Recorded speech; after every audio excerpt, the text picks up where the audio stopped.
As is my tradition, I think pretty much every year, my week one picks were pretty bad.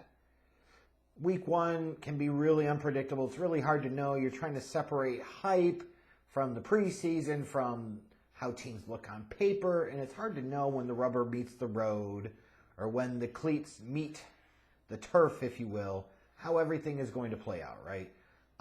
So it wasn't good, but I'm not crying over spilled milk or anything. I was 9-7 picking winners last week, 6-10 against the spread.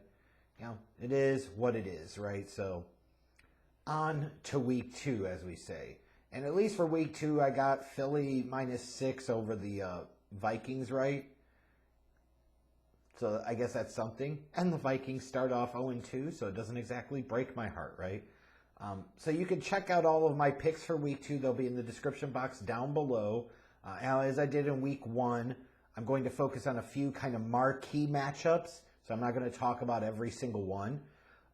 For those of you wondering, what about the Bears and the Bucks? You should check out my week two preview video on this channel put up the day before, where I talk about what to expect in that game and some of the keys to victory and so forth. Spoiler, I'm picking the Bucks to win -2.5, but you could get more of my justifications for that there. So let's talk about what I think are some of the featured matchups for week two of the NFL season, starting with the early Sunday games. I'm going to go to Baltimore in traveling to Cincinnati to take on the Bengals. The Bengals won 2 of 3 against their divisional foes in the AFC North in 2022, including their wild card playoff matchup. The Ravens come in with a win over a bad Houston Texans team in week one.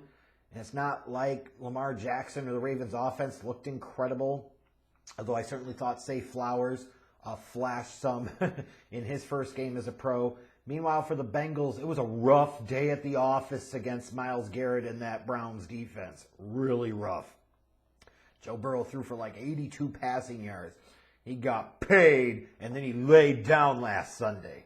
So the Bengals have got to be a little worried right now. They've had a little pattern of this past couple of years where they kind of get off to slow starts. They did it, didn't they?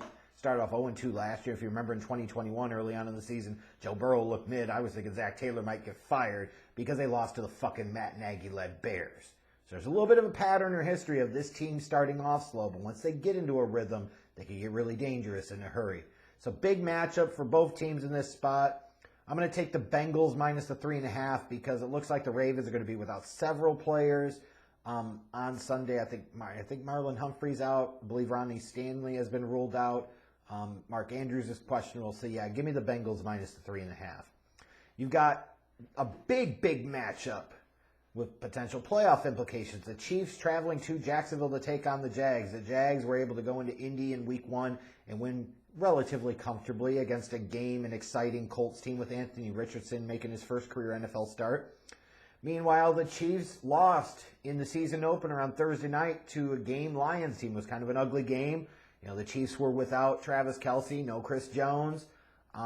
But you got to play with who you got against who they have, and they didn't get it done. So there's a little bit of urgency here for the Chiefs. 0-2 is not the best place you want to start, especially if you're a team that's trying to lock down home field advantage in the playoffs, especially for a team that's trying to defend their championship. Meanwhile, for the Jaguars, this is a big spot for them early in the year. This can be a statement game. They played Kansas City last year in the regular season, lost, then stuck a decent game to them in the divisional round of the playoffs. If the Jags want to be seen as a legit contender in the AFC, taking on a Chiefs team that's down a little bit, even if Travis Kelce does play in week two, these are the types of games you got to take. Totally understand based off of history and precedent why the Chiefs are favored by 3.5. I can understand the money moving on them. I'll take the Jags in an upset. Give me Jacksonville plus the 3.5. And then the other fun matchup on Sunday in the early games, it's Anthony Richardson and the Colts traveling to Houston to take on C.J. Stroud and the Texans. You know, if you're a Colts or Texans fan, you're hoping that this is a harbinger of things to come for the next 15 years, right? That these are going to be the two dudes, and these will be the guys that are battling it out in the future with Trevor Lawrence in that division. And this is going to be an interesting and fun game to watch. I think C.J. Stroud had some moments in week one that he looked solid. And you see some of the game breakdowns afterwards. throwing with anticipation, throwing with accuracy. Meanwhile, Anthony Richardson, he's exciting and he's dynamic. He's going to have some bad games too, but for his first career NFL start, wasn't bad. I'll take the Colts -1 in this matchup. I'll take the Colts to win, because I thought they looked a little bit better in week 1 than the Texans did, but this one should be a lot of fun. Switching over to the late Sunday afternoon games, the big marquee one to me is the 49ers traveling to Los Angeles to take on the Rams. The 49ers are big favorites here, 7.5 points, and a lot of that is due to the fact of the 49ers have Super Bowl aspirations, Super Bowl expectations, and they're 8-1 since 2019 against the Rams, with that one loss being in the NFC Championship game 2 years ago. The 49ers looked damn good in week 1 on the road against the Steelers. They owned Pittsburgh. They made people really question Kenny Pickett after that performance in week 1. Meanwhile, the Rams handled their business against what you assume to be a good Seahawks team. The Rams handled them pretty comfortably. So, now they got Matthew Stafford in the fold. And I realize there's a lot of recent history and precedent here as to why you should be picking the 49ers. If anybody calls me nuts for what I'm about to say here, I totally freaking get it. Because I kind of agree if you say the 49ers have a better roster. But I look at this Rams team right now. They've got Matthew Stafford in the fold. I'm going to take the Rams plus the 7.5 to win this matchup on Sunday. Yeah, call me crazy, right? Now, if Aaron Rodgers was playing and not pop goes the weasel with his Achilles and out for the year, I'd probably be talking more about the Jets and Cowboys, because that would have been a fascinating matchup, because Rodgers has been a foible for the Cowboys for many years now.